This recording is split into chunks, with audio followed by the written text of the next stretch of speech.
We'll start with one of my old favourites, just here. That's a 4-inch jigging grub in the peppered prawn colour. And that's going to go on to a nitro 3/8 ounce head attached to our 30-pound leader. Alright, and if you look very closely on that jig head, you can see that there's no barb left there. What I've done, pulled out my pliers and crushed it down. Reason being, if you can keep pressure on your fish, you won't lose any through it, but it means if I do get busted off, the fish can shed the hook easily and go about its business without having a 3/8 ounce piercing to try and live the rest of its life with. Okay, first step is to figure out whereabouts that hook's likely to come out. You can see there, it's just there. This is a 1-bar hook, so we're going to have plenty of tail out the back, so that will keep nice, plenty of good movement through the water. So we figure out roughly where that's going to pop back out, mark it with our thumb, keep our eye on the target, start threading through from the front until feed it onto the jig head.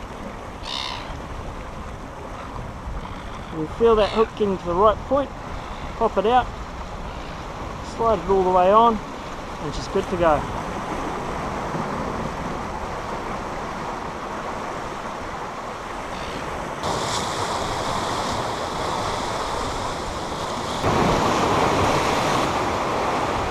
Yeah, it's sort of the same theory as with a sunset. You get all the colour in the sky from that. It's because the light from the sun is having to cut through a lot of air before it gets to you. And it's the same thing underwater with sunrise and sunset. The light from the sun is having to cut through a lot of ocean before it gets down to the floor. So things get nice and dark through there, and also very obscured. If you've ever gone for a snorkel at dawn and dusk, you'll know what I'm on about, because it's next to useless. Very hard to see.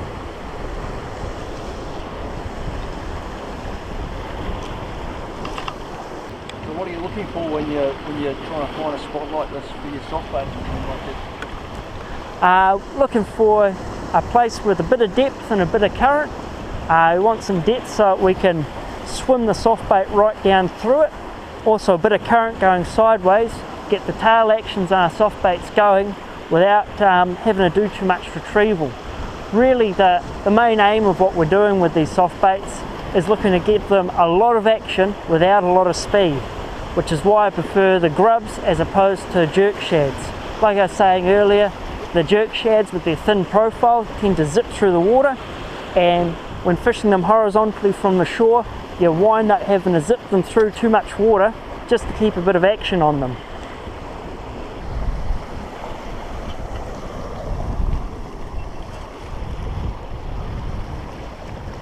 Well, it just wouldn't be rock fishing without a hiwi.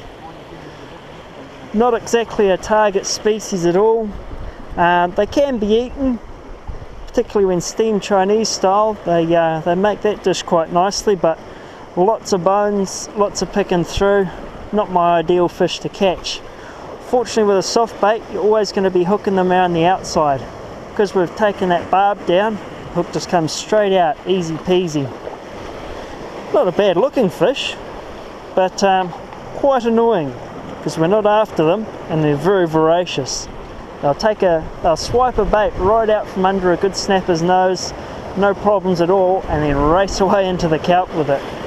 When you're stray lining, these things will often pick up a bait, run along like a panty snapper, you'll give them a bit of line to play with, they'll just go straight into the kelp with it and snag you out. And every few retrieves, also check your hook points, make sure they're nice and sticky sharp still. You can see my finger kind of sticking to that, that's what I call sticky sharp. This one here's the gulp crabby, hasn't been out for very long. Looks almost like a crab and almost like a little crayfish. Have them zipping through the water that direction there.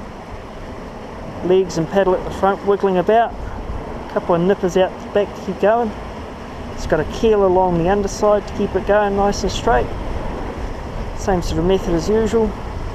Line up against the hook, figure out where it's going to come out, make a mental note that it's going to be along that line and in the middle. To the front of the bait. Go along until we get to that line, poke out, roll around, push it all the way up, and that's not quite ready to go. You can see how it's got that shape then. Not happy with that, so I'm going to start again.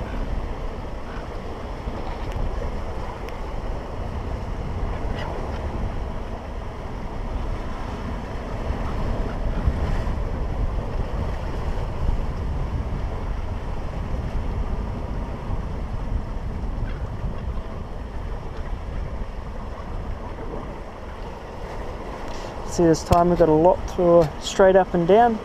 If it's way off to the side, what you can get is a soft bait that always wants to track off to one side, or even worse, wants to loop the loop and spin over the whole way through. And there's really nothing in the ocean that moves like that.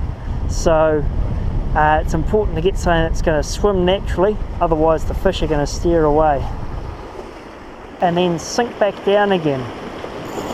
Oh, there we go.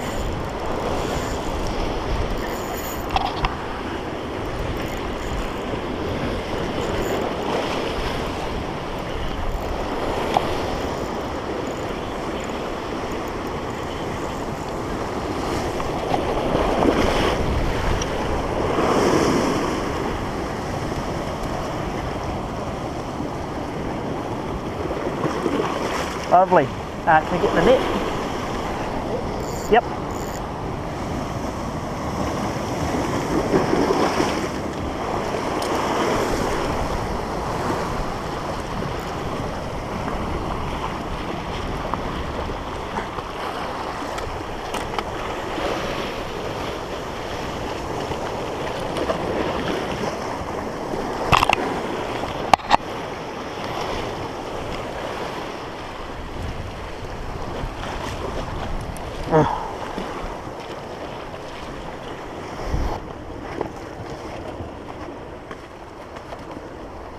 Right, as you can see here, got our yoga mat once again. That was protecting our rods on the way out. Also what it'll do is protect our fish when we land them. This particular one here is going to make nice eating, so we're actually going to keep it. But what I'm showing you is the method I'd go through if this fish was getting released. I don't like letting them bump all over the rocks, have their scales pulled off, smash themselves to bits. So having this nice mat down, it's not going to be very harsh on the fish, and it's going to get released in nice condition when we do.